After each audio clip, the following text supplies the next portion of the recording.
Ok, parfait. Bien.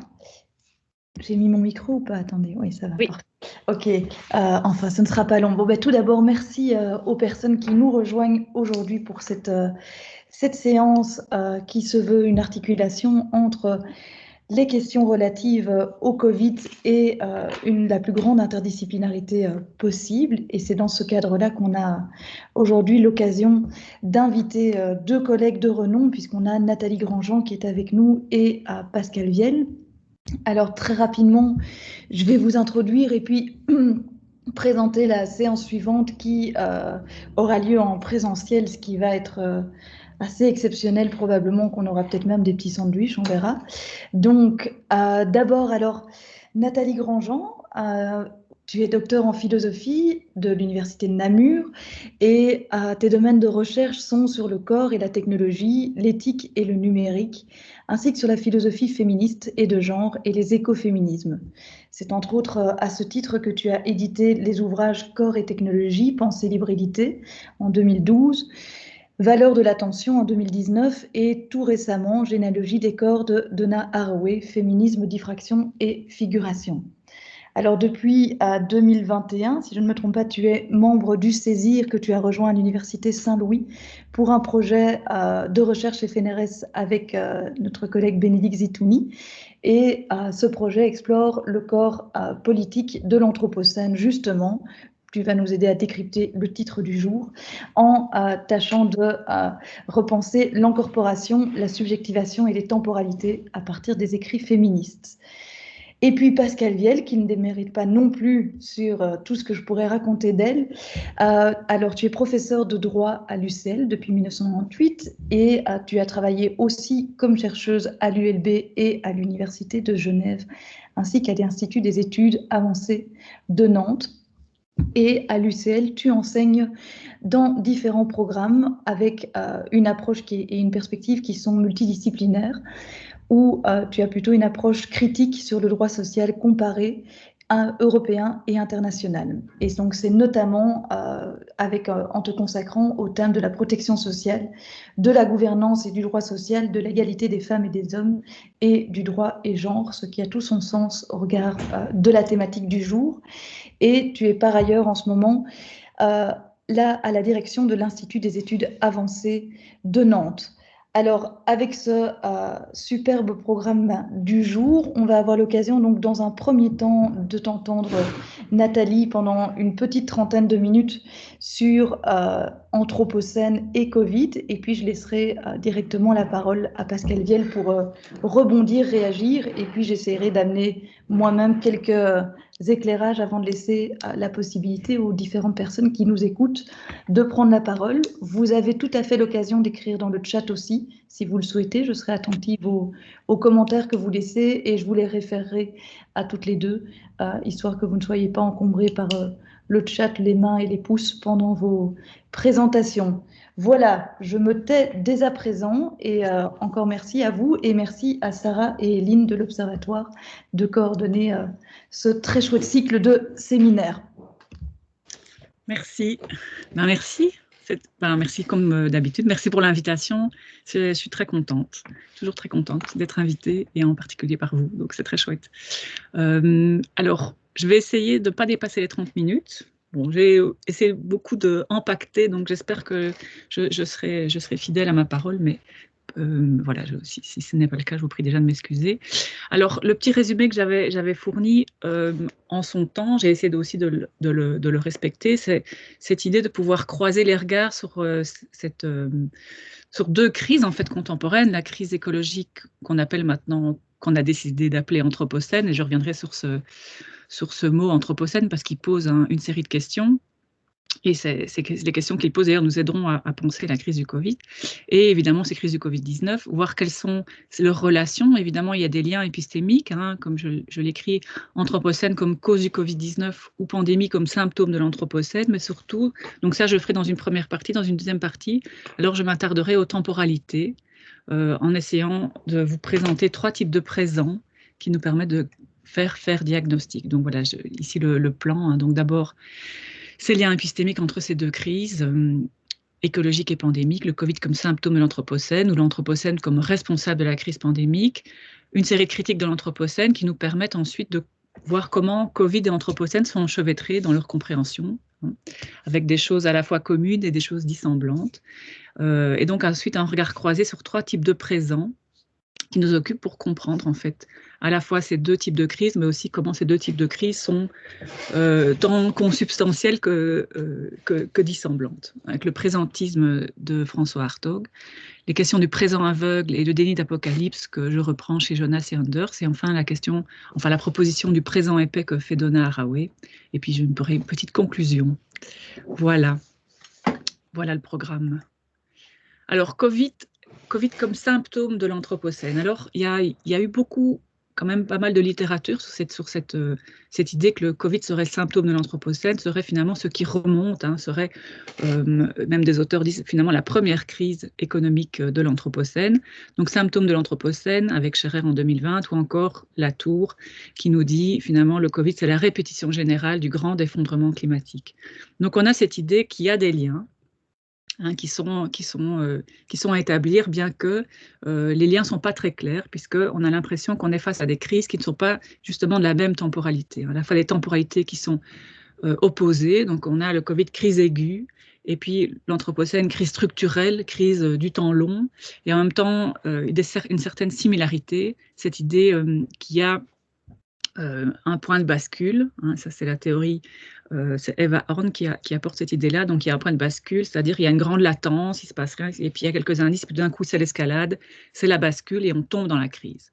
Bon, ça c'est déjà un peu ce dont j'essaierai de parler dans les temporalités, mais qu'est-ce qu'on peut dire sur ce Covid symptôme de l'Anthropocène? C'est que quand on regarde...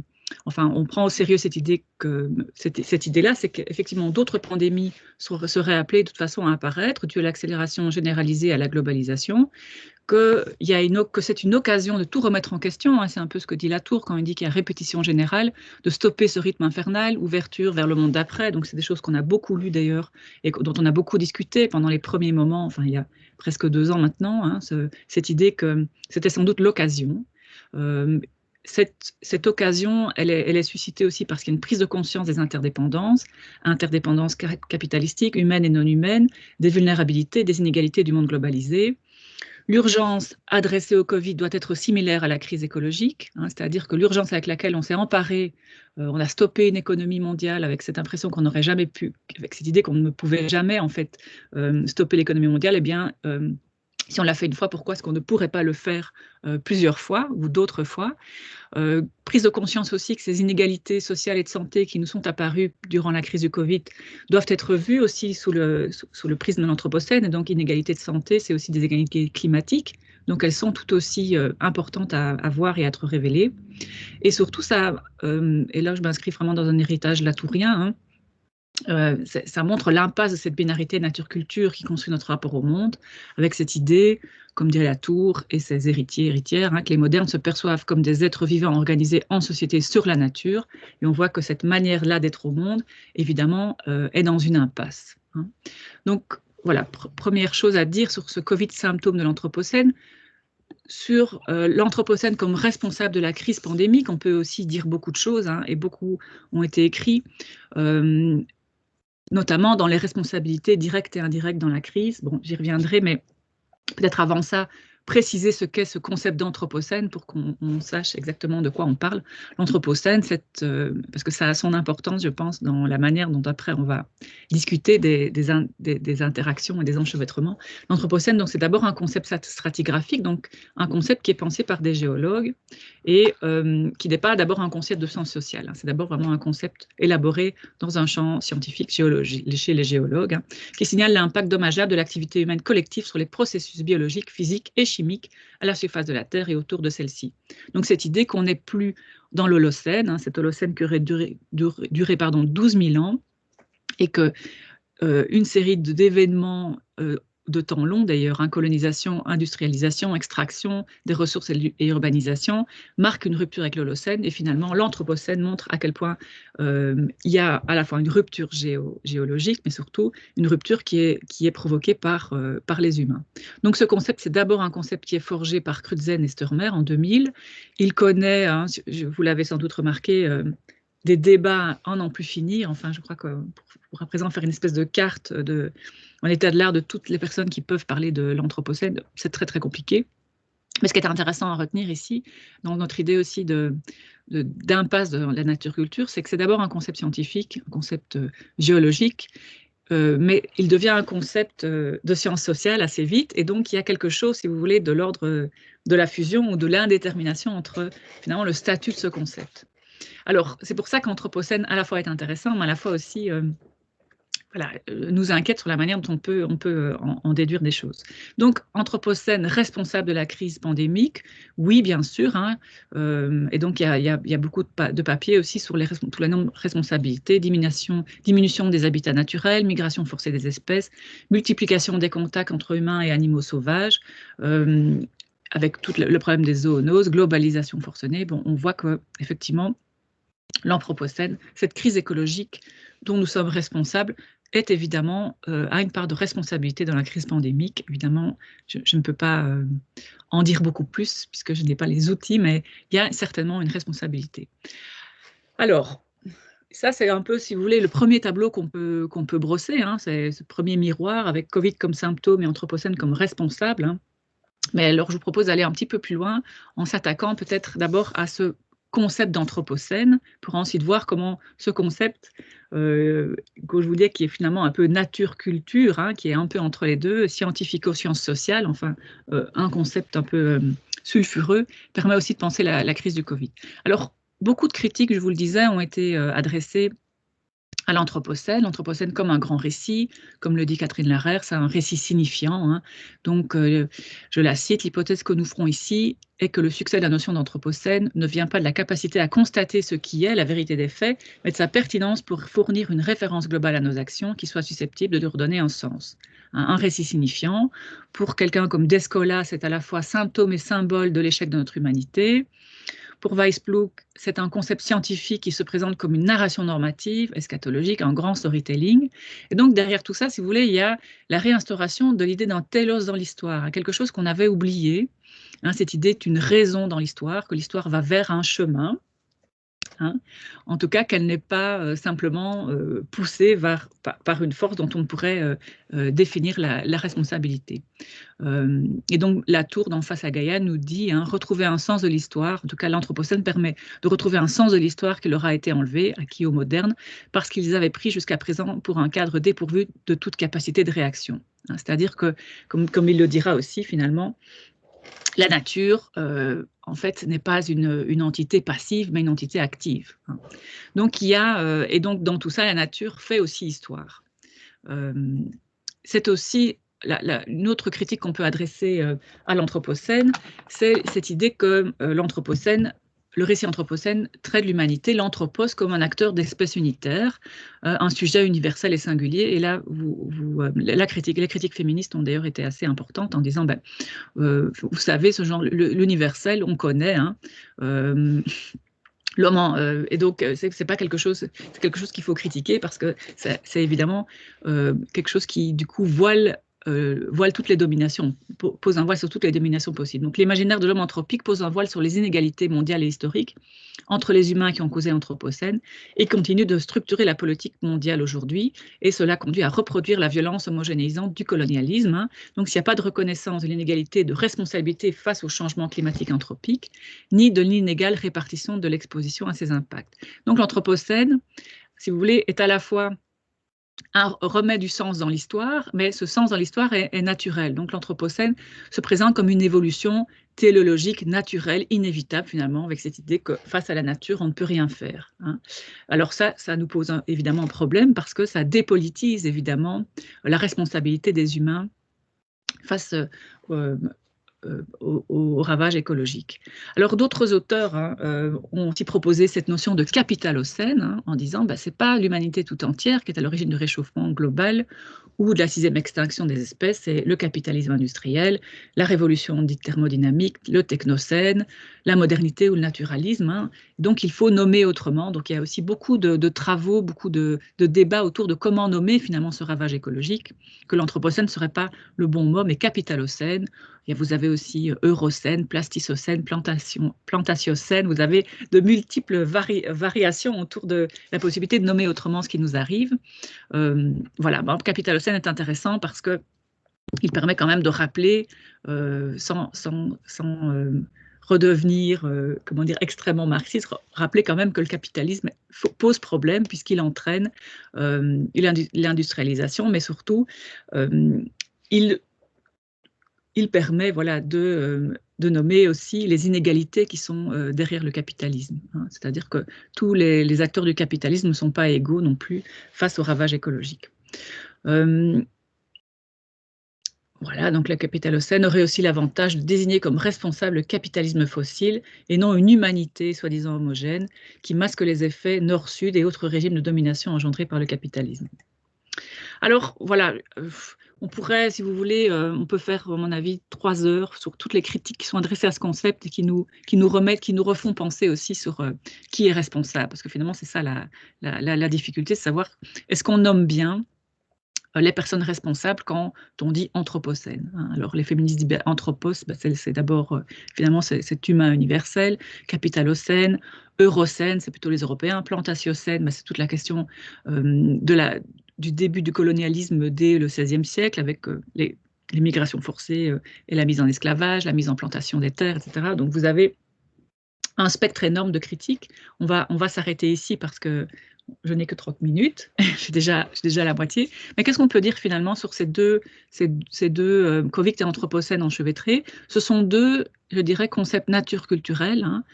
Comme le dit Latour, les scientifiques sont devenus les historiens de la nature, hein, et donc ils sont le fait que ce concept scientifique qui soit d'abord un concept stratigraphique soit devenu un concept en sciences sociales, c'est assez intéressant. Parce que ça enchevêtre justement nature et culture, et ça montre à la suite de Latour que nous n'avons jamais été modernes, comme il l'a très bien dit. Et effectivement, nous n'avons jamais été modernes. Et donc, tant pour le Covid que pour l'Anthropocène, c'est d'abord quelque chose qui surgit du monde scientifique, qui nomme et avec toute une série de critères, hein, de scientificité qui valident les concepts, et qui sont ensuite finalement remétabolisés par les sciences sociales. Hein, donc ça, c'est très intéressant. D'autre part, c'est aussi une anthropisation d'événements vus comme naturels. Donc tant le Covid que l'Anthropocène peuvent être vus comme d'abord des phénomènes ou des événements de type naturel, hein, un virus, une maladie, voilà. Évidemment, on n'a pas tendance d'abord à les penser comme étant culturels, hein. Quand le virus démarre de Wuhan, c'est d'abord un virus. Une fois que ça devient une pandémie, on n'est plus simplement face à quelque chose qui nous semble être de l'ordre du naturel, mais qui est aussi et vous le savez très bien ici en tant que sociologue, anthropologue de la santé, que forcément on est face à quelque chose d'éminemment social. Donc anthropisation d'événements vus comme naturels. Alors d'autres points communs, c'est ce déni ou ce mépris du colonialisme, de l'extractivisme, du capitalisme, de l'anthropocentrisme, des inégalités, cette idée que ces deux concepts, justement parce qu'ils ont été présentés comme des concepts émanant d'une certaine nature, hein, ou d'un sens naturel de l'histoire, et donc ils ont la capacité comme ça de poser ce voile sur les inégalités, hein. Et on l'a bien vu au début d'ailleurs de la pandémie, à quel point c'était très difficile en fait de faire valoir les points de vue des sciences sociales sur attention, non, on n'est pas tous égaux devant le Covid, non, il y a des inégalités de santé qui font que certains seront plus et certaines seront plus affectées en fait par une pandémie, donc il n'y a pas d'une égalité comme ça un peu in extenso, parce que le virus serait quelque chose comme ça qui serait donc de par sa fonction de nature, aurait cette capacité de s'adresser à tous de la même manière. Alors, autre point commun, cet aveuglement face aux interdépendances nécessaires, hein. Donc, tant le concept d'anthropocène que le concept que l'événement Covid, si on peut appeler ça comme ça, professe un certain, voilà, on a vu cet aveuglement tant pour l'anthropocène où on voit en fait que ce qui a qui nous mène à nommer l'Anthropocène comme étant cette nouvel âge de la Terre et un âge ravagé, c'est aussi l'aveuglement, mais évidemment le mépris et l'invisibilisation de toutes les interdépendances. Donc le fait même de l'anthropocentrisme est une négation des interdépendances, les interdépendances du vivant, les interdépendances entre humains, une négligence face à ces interdépendances. Et pendant le Covid, on a observé exactement la même chose. Et le regard écoféministe, je pense notamment à ce que tu as raconté pendant Pascal, ce que tu disais pendant les crises était éminemment révélateur. On ne voulait pas voir, on n'était pas capable en fait de voir les interdépendances. Et les interdépendances, c'est aussi tout le mépris et l'invisibilisation des métiers du soin, quoi, les métiers du care. Donc ça, c'était à mon avis aussi un autre point commun. Et alors enfin, ça je l'ai dit, l'Anthropocène réinstaure la question de la raison dans l'histoire ou le télos dans l'histoire. Et on a lu des choses, le Covid serait comme une revanche de la Terre. Elle se venge, elle acte sa vengeance parce que nous n'avons pas été capables finalement d'être à sa hauteur. Alors en miroir aussi, entre Covid et Anthropocène, on a vu que l'Anthropocène, tant le Covid avait suscité l'urgence, l'Anthropocène finalement suscite moins de sentiments d'urgence parce que les menaces sont perçues comme moins immédiates. L'Anthropocène suscite aussi moins de solidarité parce que chacune n'est pas également menacé, c'est-à-dire n'est pas menacé de manière égale, moins d'investissements coûteux en raison de l'incertitude supposée des bénéfices futurs pour les coûts initiaux importants, alors que le dérèglement climatique affectera les générations futures, actuelles et futures, ainsi alors que les dommages causés par la pandémie de Covid-19 devraient être relativement contenus. Bon, tout ça, évidemment, est une affaire de comparaison. Donc, il y a, si vous voulez, un peu cette espèce de retour dramatique au monde d'avant, quoi. Plus jamais le monde d'avant, mais on voit quand même qu'on est dans un réemballement. Et alors que le Covid aurait pu nous servir de leçon pour l'Anthropocène, on voit que ça n'a pas forcément été le cas. Voilà, alors maintenant je voudrais, donc après cette première partie, passer à cette présentation de trois présents, trois manières de penser le présent, qui aussi, à mon avis, peuvent à la fois font penser ce qu'est l'Anthropocène, cet événement Anthropocène, et l'événement Covid. Donc d'abord, cette idée de présentisme dont vous avez peut-être entendu parler, c'est François Hartog. François Hartog qui s'est beaucoup exprimé dans la presse, on a lu dans Le Monde ou dans AOC, où il a vraiment bien vulgarisé son travail, et il l'a fait, je trouve, de manière véritablement accessible. Et donc, si ça vous intéresse, je crois qu'il y a, pas plus tard qu'hier, il y a eu un entretien avec lui dans Le Monde très intéressant, où il explique évidemment bien mieux que moi son concept de présentisme. Alors le présentisme, c'est un outil très intéressant pour penser justement le présent, ce qui nous arrive, et en particulier pour le Covid-19, ça a été un outil heuristique extrêmement intéressant. Donc François Hartog, il nous rappelle dans son livre Chronos, mais dans ses travaux précédents aussi, que les catégories temporelles, c'est-à-dire le rapport qu'on a au passé, au présent et au futur, sont des catégories historiques, elles sont historiquement construites. Donc on n'a pas toujours pensé le présent, le passé et le futur de la même manière. Mais il dit que en général, il y a une espèce de constante, c'est qu'on est entre kéros et chronos. Le chronos, c'est ce temps long, le temps de la continuité, de la seule chronologie, ce temps qui s'écoule, et le kéros, c'est le surgissement, un moment décisif, une manière de saisir le présent en dehors du temps. Il y a constamment, comme ça, ce sont deux manières de marquer le temps qui sont, je ne sais pas si on va dire universelles, bien sûr, mais qu'on peut voir comme des régularités.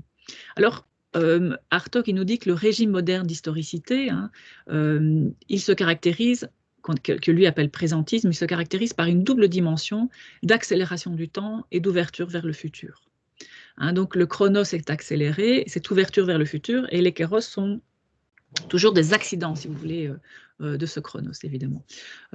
Donc on peut évidemment dire que la crise, le Covid-19, c'est le kéros, mais dans un chronos qui est en voie d'accélération depuis très longtemps, avec cette idée présentiste, que le présent l'emporte sur le passé et le futur, c'est-à-dire que on est toujours, le présent, si vous voulez, est au centre de ce qui nous occupe en termes de temporalité, mais c'est un présent qui est tout le temps en train de filer, quoi. C'est un flux sur lequel on n'a pas de prise. Et lui, il parle de continuum d'urgence, d'accélération, de retard.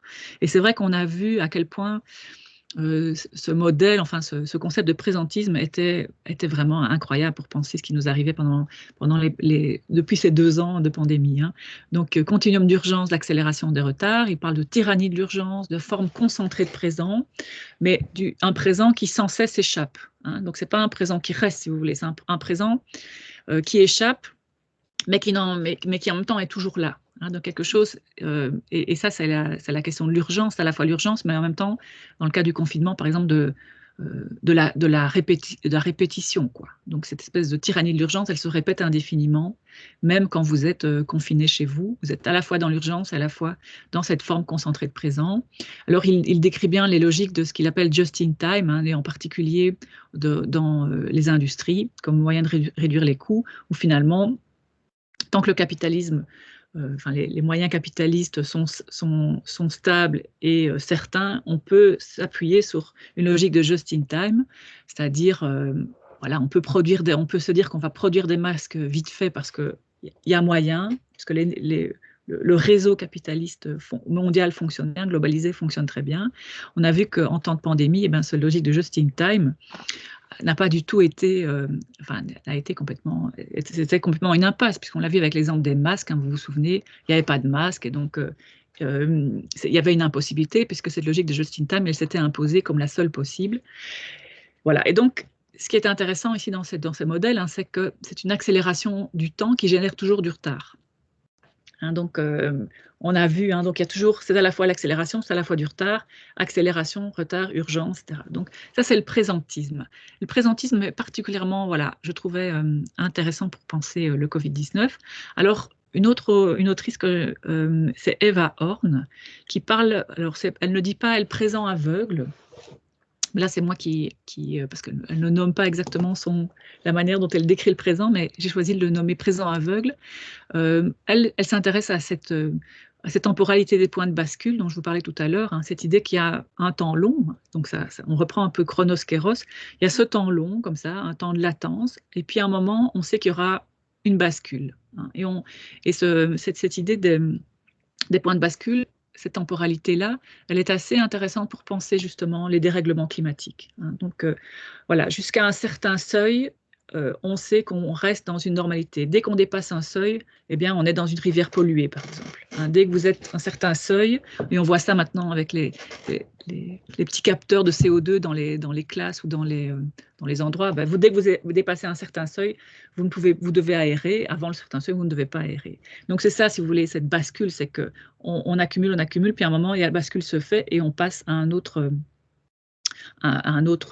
temporalité, en tout cas, à un autre état du système. Hein. C'est cette logique de l'effondrement des écosystèmes. Mais donc, cette temporalité au point de bascule, c'est effectivement une temporalité dans laquelle on est à la fois tant dans les écosystèmes, mais aussi dans ce qu'elle appelle l'anthropocène. Donc, elle dit, je la cite ici, « Se situer dans l'anthropocène, c'est plonger à l'aveugle, en quelque sorte, dans un avenir qui arrive de plus en plus vite et qui est de moins en moins prévisible. » Donc, c'est cette idée de point de bascule, quoi.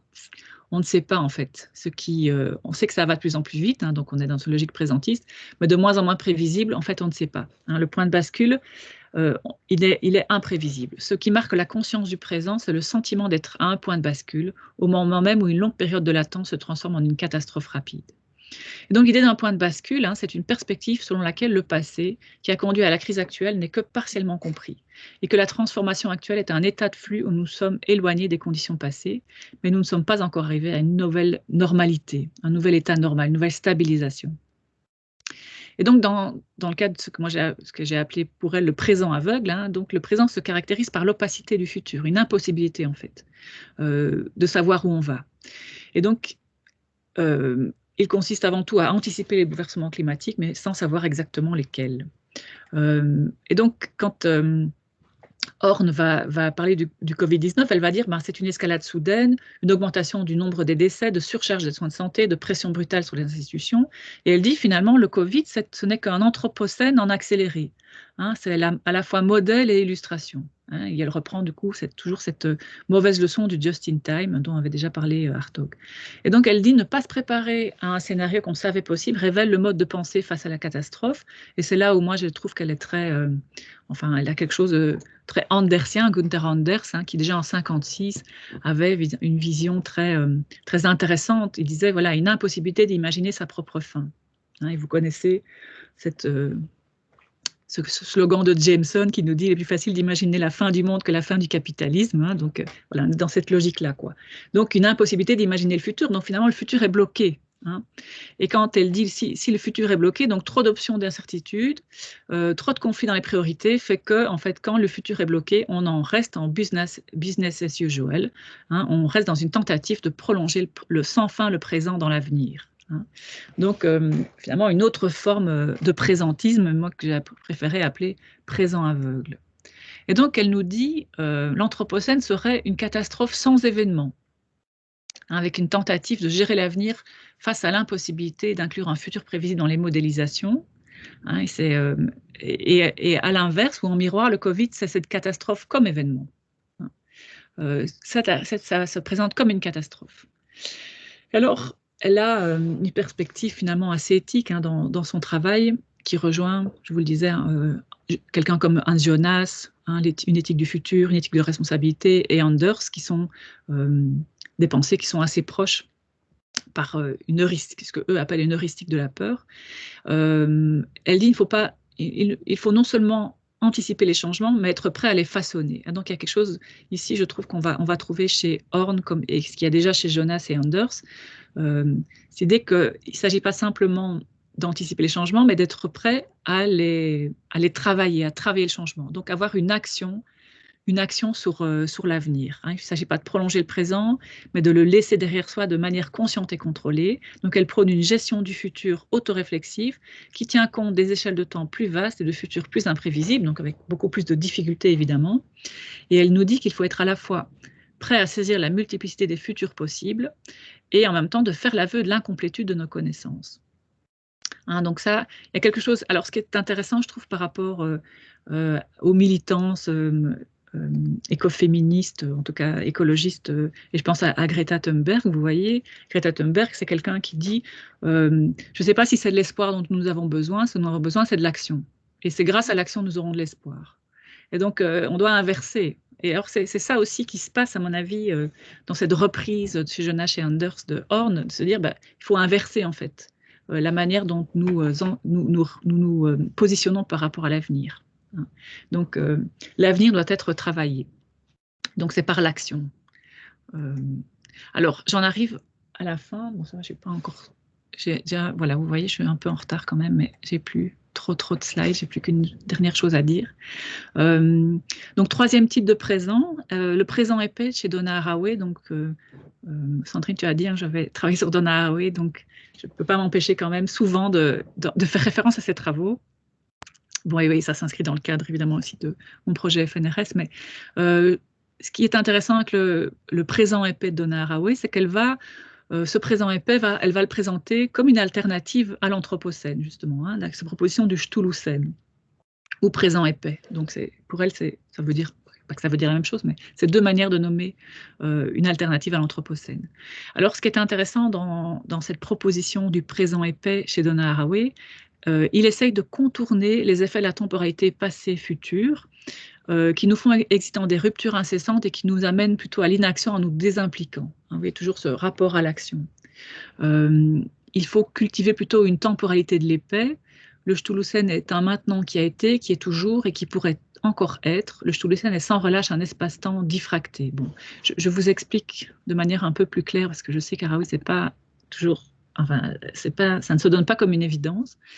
Qu'est-ce que c'est ce Ch'tulucène qu'elle propose? Alors, Ch'tulucène, vous avez deux petites vignettes. Vous avez une vignette avec une petite araignée, Pimoa Cthulhu, et vous avez le Cthulhu, ce grand monstre de l'Evlok, je ne sais jamais comment le dire, Et alors, ce concept de Chulusen, ça va être une espèce de fusion, enfin, elle va opérer une fusion entre ces deux figures. Hein. Elle dit, quant à moi, je nommerai mon démon Cthulhu et j'en ferai l'une de ces créatures élémentaires habitant les profondeurs que l'on nomme chtoniennes. Les pouvoirs chtoniens de Terra infusent tous les lieux, quels que soient les efforts civilisateurs pour les astraliser et pour installer l'unique et ses comités domestiqués de multiples ou de sous-divinités, l'un et le multiple. Avec Pimoa Cthulhu, je propose un nom pour un ailleurs et pour un autre temps, un temps qui a été, qui est toujours et qui pourrait encore être le Cthulhu-Sen. Alors, c'est un peu prophétique comme ça, hein, je vous l'accorde, ça, un peu disruptif par rapport à d'autres registres de discours, mais ce qui est intéressant ici chez Haraway, c'est qu'il y a cette idée d'une contention du temps, hein, donc de sortir de cette linéarité proposée justement par le chronos, hein, passé, présent, futur, et puis à un moment il y a événement, qui fait qu'alors on rejoue les cartes et on recommence vers une nouvelle linéarité. Hein. Ici, le Cthulhu, c'est à la fois, c'est une figure, hein, donc c'est à la fois l'histoire de la connexion et la ramification, et à la fois les corps des terriens qui doivent cohabiter dans cette zone de contact. Hein. Donc le Cthulhu, si vous voulez, c'est une proposition. Tant l'Anthropocène était déjà, si vous voulez, une proposition qui était hybride, hein, finalement, entre nature et culture. Ici, vous avez une proposition en termes comment dirais-je, en termes de sciences sociales qui est une figure. Donc on n'est pas devant un concept, mais devant une figure. Donc une figure pour Haraway, c'est quelque chose d'extrêmement vivant, mais qui nous fait penser. Et ça nous fait penser pourquoi? Parce que, enfin, pourquoi, en tout cas, elle essaye de nous faire penser, on va dire ça comme ça, cette figure, si vous voulez, avec toutes ces, vous voyez, tous ces filantes, ces longues pattes, etc., ça, c'est la métaphore aussi de toutes les interdépendances, justement, qui sont négligées dans l'Anthropocène, dans le Capitalocène, etc. Hein, et le fait de les célébrer et d'en faire voilà, la chair, en fait, finalement, du propos, c'est une manière de réinstaller, enfin de valoriser plutôt, de célébrer ces interdépendances. Donc, contention passé, présent, futur, célébration des relations enchevêtrées par les figures tentaculaires, hein, donc je vous dis célébration, pour moi, des interdépendances, des vulnérabilités et aussi du travail, en fait, incessant effectué par les vulnérabilités et par les interdépendances.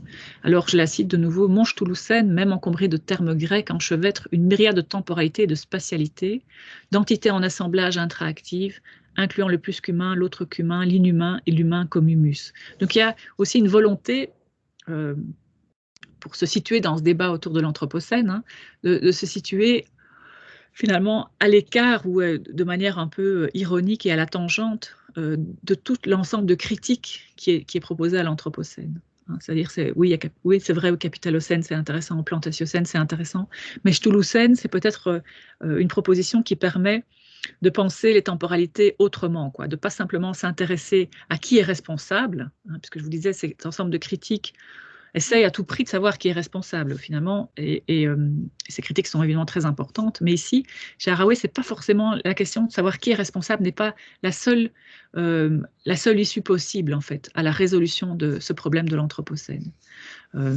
Voilà. Alors, je vous ai dit, cette nécessité du foisonnement, célébration des forces tentaculaires, c'est vraiment la mise en visibilité de toutes les relations complexes que nous ne sommes jamais capables de voir et qui sont probablement, elles aussi, responsables de l'Anthropocène. Autre chose aussi d'important dans cette temporalité, exigence de la continuité, pas de rupture, pas de sortie. Le Cthulhu-Cène, le présent épais, est un temps qui a été, qui est toujours et qui pourrait encore être. Hein. Donc c'est ça, cette idée de contention ou cette idée d'épaisseur, c'est l'idée qu'on empile en fait le présent, les présents les uns sur les autres. Et donc on n'est pas dans un présent qui file sans arrêt comme le présentisme, ou un présent qui, comme même le présent aveugle chez Horn, chez Anders ou Jonas, un présent qui finalement tient parce qu'on va fabriquer le futur, quoi. Ici, il y a cet épaississement du présent qui nous permet en tout cas, et voilà, j'arrive à la fin, parce que je regarde l'heure en même temps, et, voilà, qui permet de sortir du présentisme et du présent aveugle. Hein. Et donc je conclurai comme ça, il n'est pas que question de dette et de responsabilité, un temps pour l'Anthropocène comme pour le Covid, et on a vu à quel point il y avait effet de miroir, tout comme il n'est pas question que de ce qui nous arrive, présent, passé, futur, et à quoi nous devrions rendre des comptes. Hein.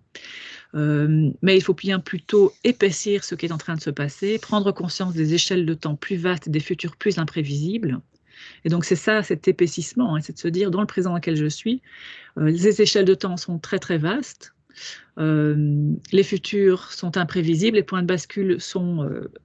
il y a une impossibilité finalement de savoir quand ils arriveront, mais à travers l'épaississement, nous pouvons comprendre que les temporalités sont aussi des affaires d'activation et d'implication. Et alors, voilà, je terminerai avec cette idée de Haraway dans le Stulusen. Stulusen, c'est cette proposition de reconstituer des refuges. Hein. Anna Tsing, elle dit, ce qui fait l'Anthropocène, ce qui fait le ravage écologique, c'est que bien entendu, durant le Holocène, hein, il y a eu des crises écologiques, c'est-à-dire qu'il y a eu des menaces, des extinctions, enfin, toute une série de choses qui ont mis à mal finalement les non-humains, mais il y a toujours eu des refuges. Il y a toujours eu des refuges, des migrations, etc. Et l'Anthropocène se caractérise aussi par le fait qu'il n'y ait plus de refuges. Et donc, reconstituer des refuges, c'est, et alors je terminerai en citant Haraway, une façon de bien vivre, de bien mourir.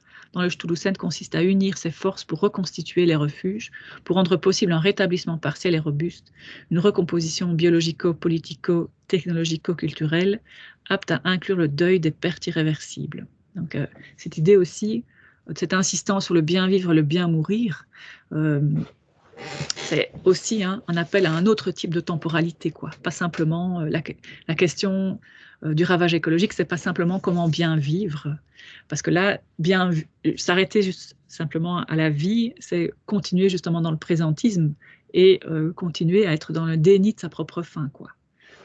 Et donc bien vivre et bien mourir, c'est aussi c'est de haute importance pour ces auteurs dans la manière dont nous pouvons activer le futur. Voilà, j'espère avoir pas été trop spéculative. Mais... Merci. Nathalie, c'était absolument passionnant. Il me faudra 3 mois pour digérer. Je vais peut-être directement laisser Pascal Bell rebondir, réagir, si ça te va. Et puis, bien sûr. Puis je repointerai 2-3 choses après. Et je regarde juste, non, il n'y a pas encore de questions ou de remarques, si ce n'est un remerciement dans le chat pour l'instant. Merci. Merci beaucoup, Nathalie. Je n'ai pas la tâche facile, hein, parce que c'est vrai que je ne m'attendais pas à un exposé aussi, comment le qualifier, très très dense, mais avec une dimension presque aussi spirituelle, je dirais. Donc, ça nous emmène tout de même assez loin.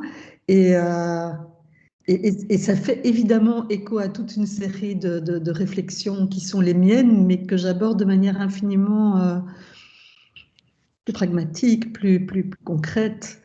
Je ne suis pas philosophe, et donc il m'est difficile de réagir sur ton exposé. Je peux peut-être juste dire en quelques mots en quoi le thème de la séance a croisé ma propre démarche ces dernières années et ces derniers mois, et faire le lien peut-être avec certaines des choses que tu as dites. Donc, moi, au départ, je me suis intéressée à la sécurité sociale avec une approche de genre. Et dans une approche... alors, la sécurité sociale en soi est un objet qui est une institution née avec le productivisme. D'ailleurs, c'est peut-être une première remarque que je ferai par rapport à tous les mots qui tournent autour de capitalocène, etc. C'est que pour moi, le productivisme recouvre toutes les formes d'organisation de la production mais aussi bien capitaliste que communiste, et que je pense qu'elles sont aussi destructrices les unes que les autres de notre environnement. Hein, donc elles reposent tout autant les unes que les autres sur tout ce qui a conduit à la crise écologique que nous connaissons. Donc pour moi le problème c'est plutôt ça, et la sécurité sociale elle-même, elle est vraiment née avec le productivisme, et elle est née, et je n'en ai pris conscience vraiment, alors que j'avais tous les éléments pour le penser, je n'en ai vraiment pris conscience qu'à partir de 2018, quand j'ai commencé à m'intéresser aux écoféministes. elle est consubstantielle au productivisme, elle lui permet d'exister, et réciproquement, il la nourrit et elle le nourrit. Donc il y a vraiment une interrelation qui est un impensé de tous les chercheurs qui travaillent sur la sécurité sociale et qui fait qu'en fait, donc, elle est née dans le contexte de la société industrielle, elle est sous-tendue par l'idée qu'il y a une croissance, et d'ailleurs on parle toujours de redistribuer les fruits de la croissance, et donc il y a vraiment cette idée implicite qui n'est jamais discutée, que s'il n'y a plus de croissance, il n'y a plus rien à redistribuer, merci, au revoir, on ferme boutique, il n'y a plus de sécu. Et en fait, moi, je vais peut-être juste projeter un... Oui, j'allais dire, Nathalie, si jamais tu peux retirer ton partage d'écran, mais c'est parfait, voilà, si Pascal rajoute le sien, ça se fait automatiquement. Ah ben voilà alors. Attends, où est-ce qu'il est passé, moi, le mien? Voilà. Oui, je crois que ça a marché. Ah voilà. Et ce que je voulais mettre, c'était ceci. Vous le voyez? Vous avez mes dias ou pas? Oui. Parce que moi, je ne les vois pas. Mais bon. Mais c'est coupé en deux. Mais c'est coupé en deux pour l'instant, c'est pas... Ah, attends. Oui, attends, je vais les mettre plus. Pouf, voilà. Parfait. C'est bien comme ça? Oui, ok. Donc, en fait, l'idée, c'est vraiment que dans un ordre social institutionnalisé, pour le reprendre les mots de Nancy Fraser, sur lesquels je vais revenir plus tard, la sécurité sociale et le modèle économique dans lequel elle s'inscrit forment un écosystème dont le maintien de l'équilibre exige une adaptation réciproque constante. Et il m'a vraiment fallu beaucoup de temps, il m'a fallu 30 ans pour comprendre ça. Et pour rediscuter, si vous voulez, les postulats implicites qui étaient au fondement de mes réflexions sur la sécurité sociale. Qu'est-ce que ça veut dire? Ça veut dire, en très concret, que si on entre dans une transition économique, nous comprenons tous ici que ça suppose une vraie transition culturelle en réalité, hein, que ça va au-delà de juste un enjeu économique, et que ça suppose, ça ne signe pas la fin de la sécurité sociale, si on se considère que la sécurité sociale, c'est une mutualisation de moyens, dans le fond, eh bien, ça suppose de repenser quels moyens on utilise, à quelle fin, comment on les finance, mais on peut maintenir une sécurité sociale, mais qui va ressembler, qui va être très différente de celle qui accompagnait un système productiviste, nécessairement, si on veut sortir de ce système productiviste. Pourquoi est-ce que la rencontre avec la pensée écoféministe m'a aidé à penser ça? Mais d'abord, à cause de quelque chose dont tu viens de beaucoup parler, en fait, dans ton exposé, qui est l'attention qu'elle porte au récit, à la déconstruction du grand récit implicite, hein, celui qui nourrit tous nos imaginaires, celui qu'on ne discute même pas, et qu'elles vont rechercher, dont elles vont rechercher les racines à partir de leur perspective écoféministe. Donc ça a été une première chose. La deuxième chose, c'est le rapproche de la connaissance et du savoir, qui est beaucoup plus pragmatique, qui est beaucoup moins théorique que celle qu'on nous a enseignée, et les valeurs qu'elle préconise. Et à partir de là, je me suis dit, mais dans le fond, il faut repenser complètement cette idée de sécurité sociale, l'envisager comme un commun, réfléchir à deux choses. Je vais changer de dia. Non, c'est pas ça que je voulais vous passer à l'époque. Désolée pour le... Voilà.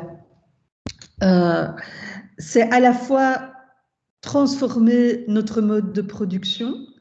Comment est-ce qu'elle peut soutenir cette transformation du mode de production en accompagnant la transition économique, la transition du travail, du marché du travail, etc. Et comment est-ce qu'on peut l'adapter à un réchauffement déjà en cours et qui fait en fait apparaître de nouveaux besoins et de nouveaux besoins dont certains qu'on pourrait même déjà anticiper, même s'ils ne nous frappent pas encore. Mais pour donner un exemple, on risque d'avoir des carences en eau, en nourriture. On nous parle tout le temps des carences en énergie, nous pensons chauffage, mais il est probable qu'on va devoir de plus en plus penser comment se refroidir, en été notamment. Enfin voilà, comment s'abriter de la chaleur Et qu'est-ce que la sécurité sociale pourrait mutualiser pour nous permettre de rencontrer ensemble ces enjeux, rencontrer ensemble aussi des enjeux de redistribution du temps qui nous permettent de redistribuer entre nous le soin à autrui, le soin à la planète, enfin de mieux pouvoir tous prendre en charge cela. Hein, donc j'ai commencé à réfléchir autour de la sécurité sociale, autour de ces questions-là. Ça pose des tas de questions. Qui doivent être les bénéficiaires de cette sécurité sociale? On est dans un pays corporatiste où ça va de soi que c'est les travailleurs. Ben non, ça ne va pas de soi que c'est les travailleurs. Ça peut être tous les individus du pays qui sont là, qui sont soumis aux mêmes risques, exposés aux mêmes risques, et à cause des mêmes personnes ou des mêmes modes de production qui nous exposent au risque. Donc ça dit quelque chose aussi sur le financement. On peut penser le financement et la solidarité autour de faire payer les personnes qui exposent au risque. Hein. Peut-être réfléchir de la question de risque et la tirer vers la notion de besoin et de repenser qu'est-ce qu'on entend par besoin, quels vont être les besoins que nous devrions tous pouvoir rencontrer pour nous-mêmes et pour nos proches dans les années à venir. Comment est-ce qu'on finance, je l'ai dit. Et alors l'enjeu de la gouvernance, parce que qui dit... En fait, la sécurité sociale, elle est conçue dans une forme qui est très adéquate avec une gouvernance par les nombres qui est intrinsèquement celle du système productiviste. Et donc, c'est la gestion des risques par les grands nombres, la sécurité sociale. C'est ce qu'on appelle la solidarité froide. Ça marche très bien pour certaines choses, et on ne va pas jeter le bébé avec l'eau du bien. Mais d'un autre côté, c'est vrai que on s'est senti fort, nous nous sentons tous désappropriés de cette sécurité sociale. C'est devenu quelque chose de très lointain sur lequel nous n'avons pas de prise. Et si on prend par exemple l'enjeu très simple des médicaments ou des vaccins contre le Covid pendant la pandémie, on voit bien que tout s'est joué de manière très peu démocratique, sans contrôle démocratique, que nous ne savons pas comment les prix des vaccins ont été négociés, qu'il n'y a pas eu... Voilà, il y a des tas de choses à repenser dans toutes les branches de la sécurité sociale qui pourraient faire l'objet d'une réappropriation démocratique beaucoup plus importante. Donc, j'en étais un peu là dans mes réflexions quand est survenue la crise du Covid. Et là, je me suis intéressée à l'enjeu de la confection des masques, en fait, par des couturières. Donc pas du tout des masques fabriqués dans l'industrie. Et j'ai, avec ma collègue Oriane Lamine, et forte aussi de cette approche écoféministe beaucoup plus pragmatique. Nous, on est juristes, comme les philosophes, on n'a pas l'habitude de raisonner à partir de l'expérimentation, de l'expérience sensible des gens. On raisonne par déduction, par analogie. Et là, on se dit, on va tout à fait procéder autrement. On va aller trouver ces personnes qui ont confectionné des masques dans toute une série de circonstances et essayer de comprendre à partir de leur expérience qu'est-ce qui les a soutenus dans leur répondre à un besoin essentiel. On peut considérer que c'était un besoin essentiel à un moment donné. Et qu'est-ce qui, au contraire, les a entravés. Et alors, je passe une autre dia par rapport à ça, qui est, voilà, on s'est rendu compte que le cadre que proposait Joanne Tronto était extrêmement utile, hein, parce que tout d'abord, elle nous dit que il y a deux aspects de son cadre autour du care qui ont été vraiment utiles pour nous. Le premier, dans lequel elle oppose le risque et le care. Et elle dit, on est dans une société du risque, il faudrait entrer dans une société du care. Et dans une société du risque, en fait, on part de l'idée qu'on peut maîtriser le risque. Et en fait, ce qu'il faudrait, c'est prendre acte de notre vulnérabilité et travailler avec cette vulnérabilité et avec ce qu'on a autour de soi et avec les personnes qui sont autour de soi pour essayer de répondre à une série de besoins qui qui naissent peu à peu. Bon. C'est exactement en fait ce qu'ont fait les personnes qui ont fait des masques. Elles l'ont fait en général dans des réseaux de solidarité, de proximité, avec de manière très très pratique, très débrouillarde. C'était la débrouille avec ce qu'elles trouvaient sur place, remplaçant des éléments introuvables à cause de la chaîne de production qui était interrompue et qui faisait que les élastiques qui venaient de Chine ne permettaient pas de faire des masques parce qu'on n'était plus approvisionné en élastique. Bon, mais il fallait trouver autre chose, etc. Bon, donc, elles ont procédé d'une manière extrêmement voilà, concrète et avec aussi en désobéissant finalement à toutes les injonctions morales ou légales qui leur étaient adressées. Donc elles ont enfreint les règles du confinement, elles se sont déplacées, elles sont entrées dans des magasins pour aller s'approvisionner, magasins qui ont ouvert alors qu'ils n'avaient pas le droit d'ouvrir. Elles ont... elles se sont vues, elles ont cousu ensemble, voilà. Enfin, il y a énormément d'aspects qui ont... Et en face, donc, on a là une société du care où des personnes vont à la fois leur pulsion ou ce qui les a incitées à faire des masques vient du fait qu'elles ont identifié un besoin, en fait, et qu'elles ont senti la nécessité d'y répondre, alors même que le gouvernement à l'époque disait encore que non seulement le masque était inutile, mais qu'il était même contre-productif. Et en face d'elles, elles avaient un gouvernement qui n'aurait jamais raisonné, plus que jamais, et ça, Nathalie, dans un des textes que tu avais envoyé, tu le disais très très bien, c'était le miroir grossissant de la gouvernance par les nombres, et ça l'est encore, évidemment. Hein. Toute la pandémie a été gérée sur 2 ou 3 indicateurs, et c'est tout, le nez sur les indicateurs, avec des injonctions aux citoyens que nous sommes, qui étaient complètement indifférentes au monde vécu dans lequel nous étions, quoi. Donc, et qui du coup étaient contre-productives et ne permettaient pas aux personnes que nous étions de répondre par nous-mêmes aux besoins que nous identifions et qui parfois étaient vraiment des besoins vitaux. Donc, on a vraiment 2 approches différentes de la pandémie et l'une qui, au lieu de soutenir l'autre et de faire confiance aux citoyens, c'est entièrement basé sur la méfiance, sur la gouvernance par les nombres et sur une incapacité de comprendre le contexte concret dans lequel opéraient les gens. Je dis ça pour les masques, mais on peut vraiment le dire pour tout. Hein. On peut aller voir ce qui s'est passé pour les soins de santé de première ligne, on peut aller voir ce qui s'est passé. Enfin, je pense que pour l'extrême pauvreté, l'accès à l'alimentation pour beaucoup de gens pendant la pandémie, bon, ça aussi, les réponses ont été apportées par des citoyens dans les quartiers. On peut aussi, si on prend les inondations qui ont eu lieu au cours de l'été dernier, faire exactement la même analyse de nouveau, en fait. Hein, on a un gouvernement qui, en fait, par une gouvernance par les nombres, a, dans le passé, supprimé la protection civile, supprimé...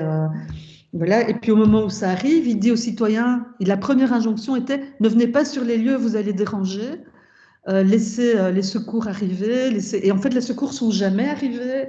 Et 6 mois après, c'est encore des citoyens bénévoles qui aident les personnes, qui les accueillent, qui les aident à restaurer leur habitation, etc.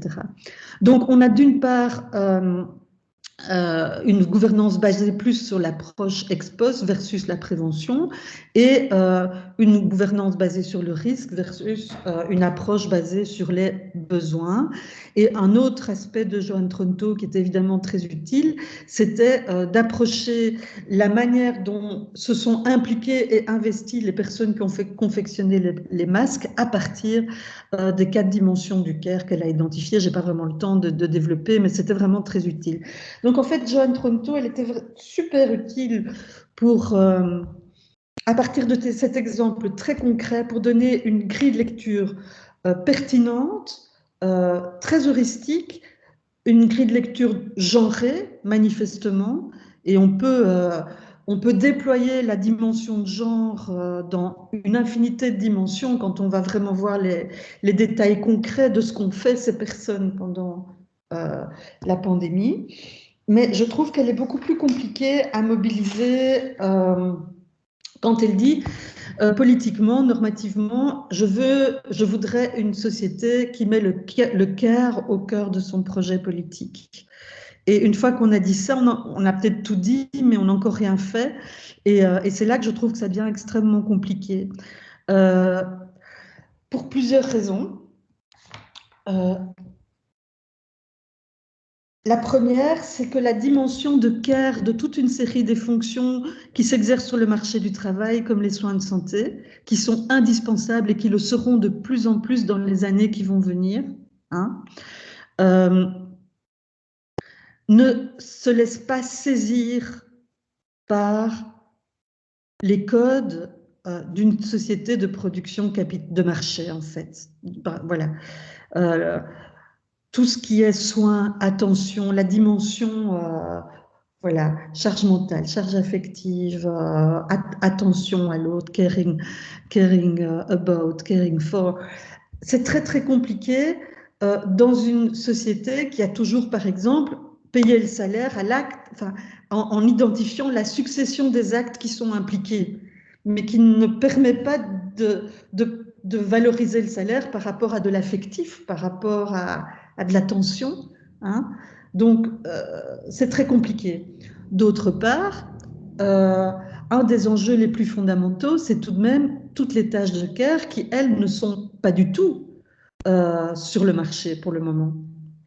Celles que font les femmes au sein des foyers, et on l'a vu très bien pendant la pandémie, à quel point aussi cette charge s'est encore aggravée pour toutes les femmes qui étaient à la maison avec les enfants.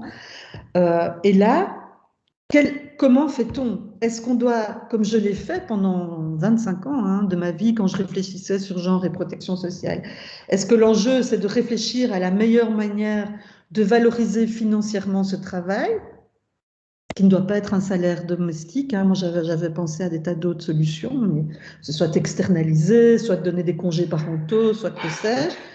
Ou bien est-ce que l'enjeu, c'est plutôt de mieux répartir l'ensemble de ces... un instant.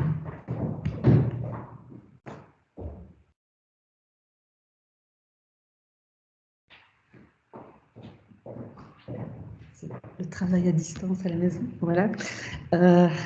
Ou bien est-ce que l'enjeu, c'est plutôt de permettre à chacun d'exprimer, de contraindre chacun de prendre sa part de ces tâches et de les réaliser sans qu'elles soient mises sur le marché du travail, sans qu'elles fassent l'objet d'une marchandisation. Et c'est un vieux dilemme, hein. C'est un très vieux dilemme, mais je trouve qu'il n'est toujours pas résolu et qu'en fait, la crise du Covid oblige à le regarder de manière nouvelle.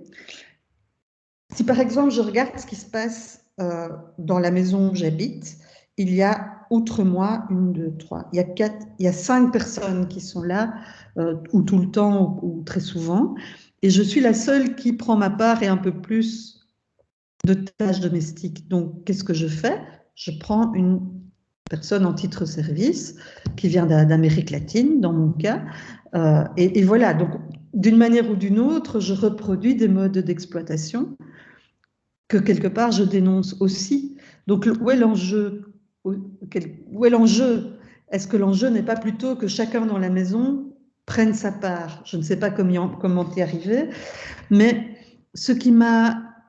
Le cadre que je trouve pertinent pour ça, et je vais terminer là-dessus, parce que je trouve que c'est une des pensées les plus puissantes sur cette organisation sociale et la manière dont elle doit évoluer à la faveur de la crise écologique, c'est celle de Nancy Fraser, qui parle du capitalisme comme d'un ordre social institutionnalisé, et c'est la sphère du milieu. Et vous connaissez peut-être ce schéma, hein, mais c'est un schéma dans lequel elle dit, mais le capitalisme, il dépend de 3 sphères qui sont des impensées et qui sont invisibilisées et non valorisées. C'est ce qui permet la plus-value.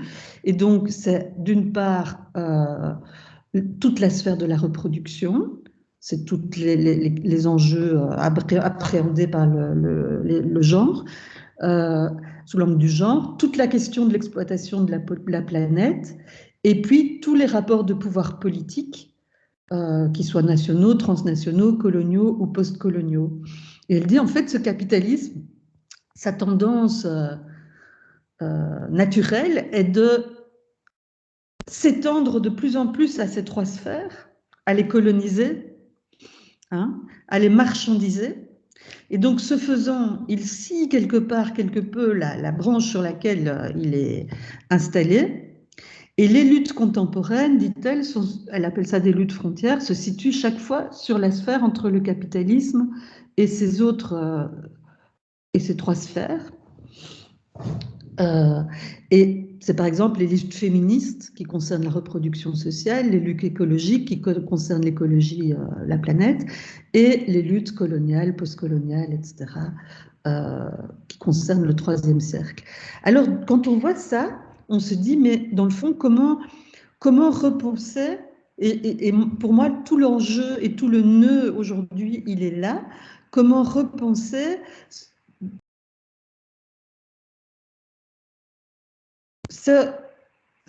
une mise en œuvre, une organisation sociale qui nous permette de ne pas marchandiser davantage encore les trois sphères dont je viens de parler, les sphères conditionnantes du capitalisme. Je n'ai pas de réponse à ça, mais il me semble que cette question, c'est la bonne manière de poser la question. Parce qu'en fait, si on ne la pose pas de cette manière-là, on est en contradiction fondamentale et structurelle avec l'idée qu'il faut s'engager dans une transition pour sortir de notre modèle économique. Vous voyez ? J'ai pas beaucoup de plus à dire. J'en suis là. Je n'ai pas de solution et c'est un petit peu toutes les pistes qui sur lesquelles j'ai travaillé ces derniers temps, tout en vous précisant qu'à cause de la pandémie précisément, et comme la plupart d'entre vous, j'imagine, mes propres recherches ont connu un frein quand même assez sérieux. En particulier dans mon cas, parce que mes étudiants ont été beaucoup plus demandeurs d'encadrement que par le passé. Presque tout mon temps, ces derniers mois, a été consacré à être aux côtés des étudiants. Voilà. Et puis à gérer évidemment les aspects pratiques et des programmes et tout ça, comme nous toutes. Mais voilà, les questions fondamentales sur lesquelles je voudrais travailler, c'est bien ça. Et ça rejoint assez fortement Nathalie, ce que dit Haraway, le récit et la pratique de devenir ensemble, hein, si j'ai bien retenu, ça m'a beaucoup parlé. Ce récit et cette pratique de devenir ensemble, eh bien, je pense que ça rejoint cette idée qu'il faut agrandir ces trois sphères autour du capitalisme et non pas les laisser se faire dévorer par la sphère du centre. Voilà. L'enjeu est là, c'est formulé très différemment, mais je pense que c'est bien de ça qu'il s'agit, quoi. Voilà. Merci beaucoup, Pascal, et c'était déjà beaucoup d'informations et de réflexions à nous transmettre. Je vais peut-être, je ne sais pas s'il y a directement des questions ou des réactions. Il n'y en a en tout cas pas, je pense, dans le chat. Est-ce que quelqu'un souhaite prendre la parole? Si oui, qu'il ou elle, mais on va pouvoir dire plutôt elle aujourd'hui, manifeste sa petite main jaune fluo ou une autre manière de se présenter à nous. Et sinon, je serais obligée de le faire. Parfait.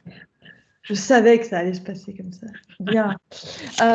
Bon, je vais peut-être pointer deux, trois choses qui, je pense, à la fois vous lient toutes les deux dans vos réflexions et puis j'espère, amèneront une ou autre question supplémentaire. Bon, effectivement, vous amenez, et c'est ça qui est très très gai dans ce séminaire, vous amenez La question des inégalités et des enjeux soulevés par le Covid, par deux prismes quand même très très distincts, mais la manière dont finalement vous concluez est dans les deux cas est métaphorique et très très rapprochée dans la façon d'appréhender cette crise. Et avec probablement un point qui rejoint un point dans lequel on est nombreuses et nombreux à être, à savoir, une fois qu'on a identifié tout ça, quels sont nos leviers d'action et de quelle manière les mettre en place. Alors moi, j'aimerais souligner, peut-être je lance des questions et réflexions en même temps et puis vous verrez comment y réagir.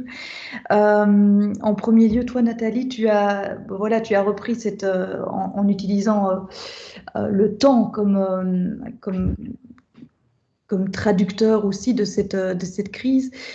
La question de ce rapport à l'urgence et de la manière dont, dans la crise du Covid, on a pu s'emparer de cette urgence en partie réelle, en partie construite, pour mettre en place un certain nombre d'actions et voire d'actions majeures, en ce compris ce que tu soulignais comme un arrêt de l'économie. Bon, alors je pense, personne ici économiste, mais on va faire comme si on l'était. Il me semble néanmoins que, avec maintenant pas tout à fait 2 années de recul, mais en tout cas un petit peu de recul, on se rend compte que l'économie a été tout sauf arrêtée et qu'on a plutôt en fait cet arrêt dont tu parles est plutôt dans ce qu'on a pu voir de façon très très impressionnante au niveau du lockdown ou au niveau du recul sur un grand nombre d'indicateurs en termes d'inégalité sociale. Mais sur l'économie, avec un grand E, elle me semble avoir tout sauf reculé. Donc est-ce que réellement le parallélisme de se dire qu'on pourrait, qu'on devrait utiliser cette sorte de levier de l'urgence pour réguler ou pour régler les problématiques de l'Anthropocène, je sais pas si l'idée est enfin, pertinente. Oui, elle l'est, mais est-ce que le parallélisme est correct?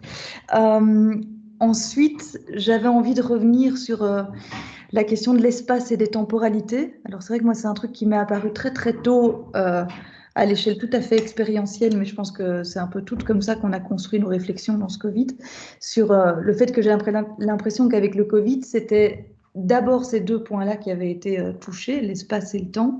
L'espace avait été totalement restreint et le temps, comme la sensation que le temps avait été écrasé et que c'était les deux lieux où on pouvait repérer le plus d'inégalités en termes de genre.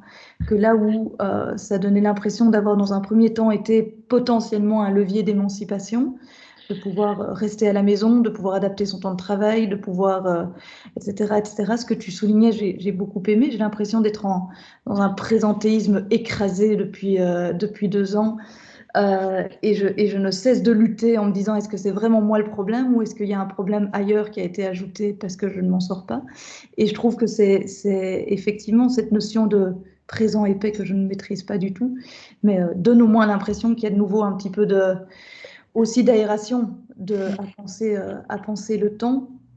Et peut-être pour clôturer et pour faire le lien avec ce que tu disais, toi, Pascal, cette question de reconstituer les refuges. Alors, à mon avis, le concept que tu as invoqué est beaucoup plus complexe que ce que moi j'ai pu en comprendre. Mais en tout cas, c'est aussi ce qu'on essaye d'utiliser, en tout cas ce que moi je vois beaucoup dans ma pratique clinique, puisque je suis psy, c'est cette question du rapport à l'incertitude et donc de cette logique sanitaire dans laquelle on a été contrainte et qu'on est encore contraint et contrainte aujourd'hui, et qui rejoint cette question de sécurité sociale chez toi, Pascal, c'est comment finalement remettre au cœur l'incertitude de la vie comme façon même d'être au monde et donc de facto en impliquer une logique plutôt du soin et du care qu'une logique sanitaire ou de contrôle tel qu'on est là maintenant. Voilà, je vais peut-être laisser là mes réflexions, remarques du moment et voir si ça produit des échos ou si ça vous a assommé encore plus. Voilà, mais merci en tout cas à toutes les deux, c'est absolument nourrissant et on en a besoin. Donc merci beaucoup. Merci. Pascal, si tu veux, enfin, c'est comme on veut. Peut-être je vais juste poursuivre assez rapidement sur la piste sur laquelle nous réfléchissons à partir de la recherche sur les masques, en fait, ce dont on se rend compte, c'est que le mode de gouvernance qui est encore le nôtre, qui est d'une très grande violence, hein, parce qu'il s'accompagne, tu as d'une part une gouvernance par les mondes qui est fortement déconnectée du réel, de notre réel, hein, du réel des hôpitaux, du réel de tout, en fait. Et tu as d'autre part une approche de plus en plus sécuritaire et voilà, basée sur la pénalisation des comportements. Voilà. Et ces deux choses vont de plus en plus de pair. C'est dans cette violence qu'on est, et dans une violence qu'on a tous ressenti très profondément, je pense, et qui a été totalement inefficace du point de vue de la réponse aux besoins essentiels des personnes les plus vulnérables en particulier. Parce que quand on n'était pas très vulnérable, on a pu traverser ça très très bien, hein. On commande ces trucs par Internet, on se fait livrer sur le pas de la porte, on a un jardin, tout va bien. Donc c'est vraiment pour les personnes vulnérables. Par exemple, l'idée de confinement, elle signifie quoi pour une personne qui vit dans la rue? Enfin, tout simplement, hein, pour commencer par le besoin le plus essentiel. Dans un confinement, il y a l'idée qu'on a tous un toit. Oui, mais tu n'as pas de toit, tu fais comment? Et donc, par rapport à ça, ce qui nous paraît très essentiel, c'est comment penser une gouvernance qui soit habilitante, c'est-à-dire qui fasse confiance aux citoyens, dont on a pu constater, pour moi, ça a quand même été une énorme leçon de cette pandémie, c'est de constater à quel point les individus ont été capables de solidarité, d'attention à autrui, de recréer du lien, y compris dans des lieux où on pensait que ce n'était pas possible. Et plutôt que de freiner, de contrôler, d'empêcher, voilà, comment penser une gouvernance qui s'appuie sur ce constat et aide les personnes et les soutient en fait dans ces efforts de remise en réseau, de proximité, de lien. Parce que dans les catastrophes, que ce soit les inondations, on a besoin de ça. Enfin, on ne peut pas compter sur les gens qui sont à 50 km, on doit compter sur son voisin immédiat, hein. Et j'ai pas de réponse, mais bon, il nous semble que c'est autour de ça qu'il faut reconstruire. Et comme tu le dis très très bien, Nathalie, par l'action, quoi. C'est-à-dire, partons de ce qui s'est fait et essayons d'identifier les actions qui ont eu lieu et essayons de voir ce que nous avons fait avec les masques, ce qui peut les aider, comment est-ce qu'on peut faire et comment est-ce que donnons la parole aussi aux personnes pour les aider à reconstruire leur récit de cette pandémie. Hein, voilà. Je pense que l'enjeu du récit est aussi très très important parce qu'on s'est rendu compte avec nos couturières qu'elles avaient chacune une petite partie du récit et que quand on les a mises ensemble dans une sorte de focus group, c'était extrêmement émouvant parce qu'en entendant les autres, elles avaient un tableau qui se complétait en fait. Par exemple, il y en avait qui n'avaient pas réalisé qu'il y avait des couturières professionnelles et que qu'en donnant leur masque, elles se mettaient en concurrence avec les couturières professionnelles qui ne demandaient pas grand-chose, mais qui demandaient un petit quelque chose. Et donc, elles se disaient, mais si on avait su... Enfin, voilà. Alors, c'est des choses qui peuvent se coordonner à un niveau local, hein, sans écraser. Et voilà. Donc, notre réflexion autour de la gouvernance, elle est très pragmatique et autour d'enjeux de ce type-là. Peut-être Nathalie, tu souhaites réagir, ou quelqu'un? Oui. Merci en tout cas pour toutes ces bonnes discussions, ça fait bien penser, c'est bien agréable. Je vais peut-être réagir à ce que tu disais d'abord, Sandrine, sur les questions de l'économie.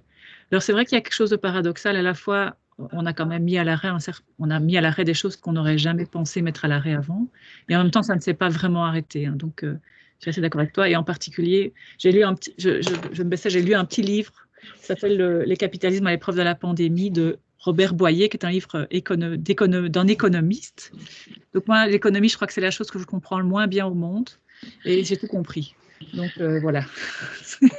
En plus, parce que c'est un institutionnaliste, hein. Vous voyez, c'est pas du tout un... c'est pas un économiste, c'est pour ça. C'est un hétérodoxe, quoi, et donc il a une approche institutionnelle de l'économie, c'est comme si c'était un politologue ou quoi, ça aide. C'est ça alors. C'est ça. Enfin bon, en tout cas, ce que j'ai bien compris. Enfin, bref, cette lecture était très intéressante parce que ce qu'il montrait, c'est qu'à la fois, il y avait évidemment toute une série de secteurs qui a été mise à l'arrêt avec cette distinction essentielle et non essentielle, mais qu'il y avait quand même un secteur qui a vraiment bien gagné, c'est tout le secteur de ce qu'on appelle capitalisme de plateforme. Donc, les GAFAM, enfin, le secteur du numérique, quoi, où on a tous eu besoin, enfin, chacun est allé chercher des outils ou des services via le numérique. Donc, il y a en effet sans doute. Alors, ici, dans le bouquin, Boyer, il conclut que c'est à la fois une mutation du capitalisme vers un capitalisme de plateforme et en même temps un retour à l'État, quoi. Donc, c'est un peu sa conclusion, c'est-à-dire une revalorisation du rôle de l'État dans une logique de catastrophe. Bon, de ce que j'ai pu en comprendre. Mais en tout cas, pour répondre et commenter ta question, enfin, ta remarque autour de la question de l'urgence, je ne sais pas si l'urgence, en effet, si c'est l'urgence qui doit être la seule manière de nous mettre, en tout cas, en action par rapport, en tout cas, à l'anthropocène ou au monde dans lequel on est, peu importe la manière dont on le nomme. Mais c'est sûr qu'il faut y aller, faut pas traîner. Donc, je ne sais pas si c'est l'urgence. Enfin bon, je dis ça de manière un peu ironique, mais en même temps, j'essaye de montrer que je ne sais pas si c'est l'urgence qui doit motiver notre action, mais il faudrait en tout cas le faire sans trop tarder. Mais l'urgence n'est certainement pas le motif. Et ça, c'est sans doute ça aussi l'échec de cette heuristique de la peur dont parlaient que Jonas et Anders brandissaient déjà. Donc, je veux dire, par exemple, Anders, il a un texte sur le nucléaire de 56, là où il y a eu Hiroshima, il n'y a pas encore eu toutes ces catastrophes qui menacent un peu les sociétés civiles dépendante de l'énergie. En 56, il a déjà assez clairvoyant sur cette impossibilité d'imaginer notre propre fin. Donc, je ne sais pas si cette heuristique de la peur ou cette heuristique, du coup, on utiliserait l'urgence comme un épouvantail pour nous faire agir. Je ne sais pas si c'est effectivement ça qui nous fait agir, parce que d'ailleurs, si on compare avec la pandémie, on voit qu'on est dans un éternel retour du même, quoi. Il n'y a pas tellement de choses. Ce monde d'après, on y renonce finalement. On sait que c'est le monde d'avant qui revient, avec en fait un monde d'avant qui est sans doute encore pire. Donc effectivement, je ne crois pas que l'urgence soit le motif, mais l'urgence c'est peut-être, en tout cas, c'est la nécessité. Bon, voilà. Voilà, je pense qu'on arrive au bout, mais je ne vais pas prendre toute la parole. Mais juste sur la question de l'incertitude, moi j'aime bien cette idée qu'il faut assumer l'incertitude en fait. Et ça, c'est très intéressant ce que tu dis sur ta pratique clinique. Effectivement, j'imagine de manière complètement. Enfin, je n'ai pas de pratique clinique du tout, mais j'ai même du mal à imaginer tout comment ça peut se passer pour vous. Mais j'imagine par contre à quel point ça doit être très difficile pour vous de devoir gérer des paroles, des gens qui ont ce problème d'incertitude, quoi. Donc, comment faire en fait pour temporiser un monde de plus en plus incertain. Donc, et la question du refuge, moi je trouve que voilà, c'est évidemment très métaphorique, c'est du Haraway, et il faut aller rechercher ce qu'on veut, hein. Mais en même temps, il y a une puissance heuristique dans la métaphore qui est intéressante, quoi. Si des refuges qui existaient précédemment dans l'ancien monde, entre guillemets, n'existent plus, comment en recréer? Parce que c'est ça dont on a besoin. Voilà, et il y a sans doute différentes manières, différents modes d'action par rapport à ça. Je crois qu'il y a quand même aussi quelque chose qui nous concerne toutes ici, qui est notre manière de faire de la recherche aussi. On est enfermé dans une gouvernance par les nombres de la recherche, qui est consubstantielle à tout ce dont on vient de parler et tout ce qui nous a conduit à la catastrophe, et qui surdétermine comment on doit travailler, sur quoi on doit travailler, à qui on doit communiquer les résultats de recherche, quel type d'équipe on doit constituer, quelle échelle d'équipe, etc. À un moment donné, il y a des formes de résistance dans l'action de nouveau, peut-être aussi, à mettre en place et à revenir à des recherches modestes, mais que nous faisons nous-mêmes au lieu de... Enfin, on est nombreuses à un moment de notre carrière à plus faire les recherches nous-mêmes, à les faire par d'autres et à juste gérer la recherche. On avait des gestionnaires de recherche. Et je pense qu'il y a un enjeu aussi à se réapproprier nos recherches comme des artisans de la recherche, à redéfinir les modes d'appréhension du réel, à décider lesquels on estime être pertinents et non pertinents, à redécider, nous, vers qui on publie ou vers qui on ne publie pas, compte tenu de l'urgence quand même et du fait qu'on est payé pas pour être lu par 5 personnes qui pensent comme nous et qui travaillent sur le même sujet. Voilà. enfin, dans nos domaines, quoi. Hein. Et donc, je pense que voilà, il y a aussi tout cet enjeu-là, ne me paraît pas du tout éloigné, me paraît très proche, en fait, et fait partie de nos manières de nous réinventer pour donner du sens aussi à ce qu'on fait. Oui.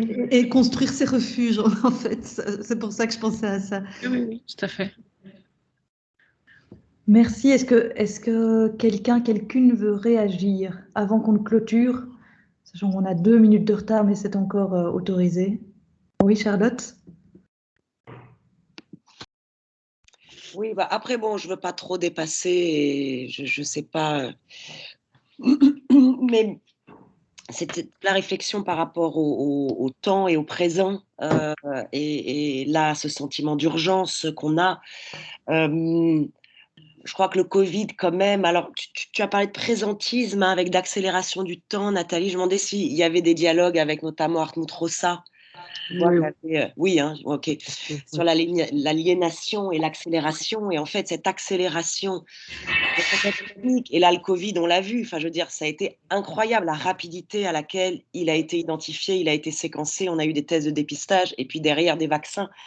Quand on compare avec le VIH, c'est quand même assez frappant. Donc, cette accélération du temps aussi scientifique, d'une certaine manière du temps politique aussi, dans la réaction très rapidement, en fait. Il y a eu quand même des mesures prises, même si pour certains, pas assez rapides, mais enfin, en tous les cas, c'est quand même allé assez vite.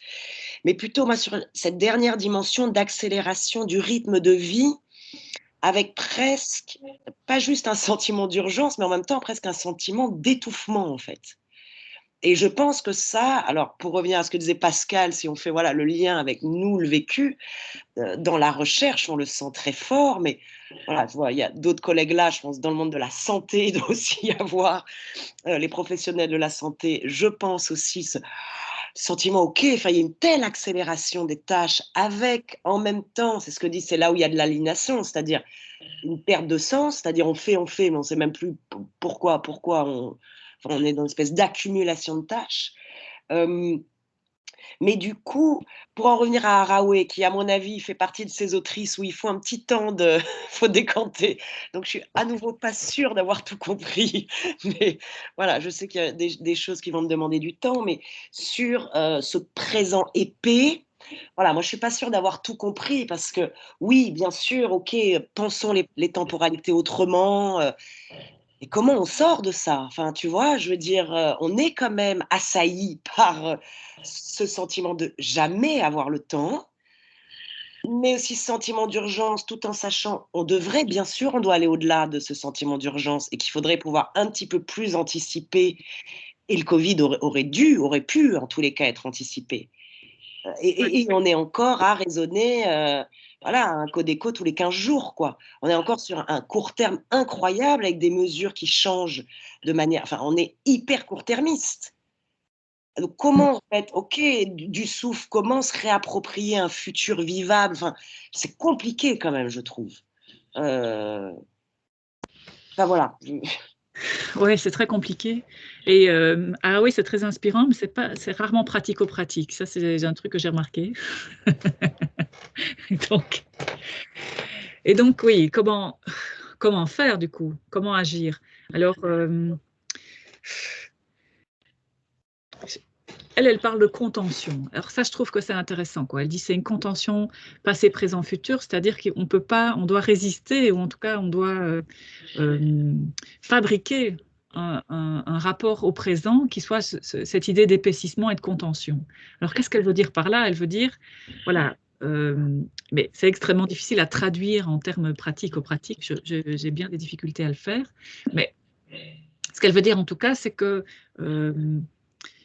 il faut sortir en fait de cette linéarité, hein, c'est-à-dire voilà, et ce court-termisme. Donc parce que le présentisme ou l'accélération chez Rosa, c'est vrai que je n'ai pas parlé pour ne pas parler pendant 1 heure et demie. J'ai essayé d'alléger mon propos, mais c'est cette idée qu'en fait dans le présent déboule toujours tout le passé comme ça et le futur aussi. Mais en tout cas, cette idée quasi même d'une autodestruction, en fait, du passé et du futur dans le présent lui-même. Donc, il n'y a pas vraiment de possibilité même d'activer ce qui pourrait, d'abord d'aller identifier dans le passé ce qui nous permettrait d'anticiper, mais aussi d'activer dans le futur, de se dire, il pourrait se passer ça, ça, ça, ça, ça et ça, et donc, on pourrait du coup anticiper.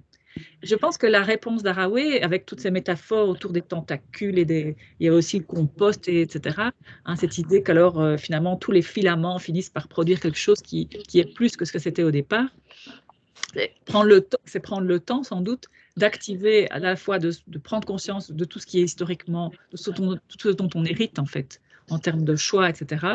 Et donc sortir aussi effectivement d'une manière de comprendre le temps qui soit capitalocentré, hein, exactement un peu comme le travail que tu fais, Pascal, de dire finalement que sécurité sociale et capitalisme, ça va ensemble. C'est finalement les deux faces d'un même problème, quoi, ou de même situation. Et donc peut-être que les sortir de cette...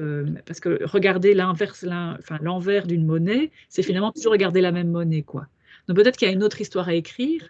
Et ça, c'est déjà épaissir le présent, parce que c'est déjà se dire, ce passé qui est passé, de toute façon, dans le présentisme, on s'en occupe plus, c'est trop tard. Il faut agir maintenant parce que c'est l'urgence, c'est l'urgence. Et donc, on est toujours en train de négliger, finalement, ces filaments, hein, si je reprends la métaphore, ces filaments qui sont présents et qui permettent, du coup, après, d'examiner tous les futurs possibles, comme dit Horn.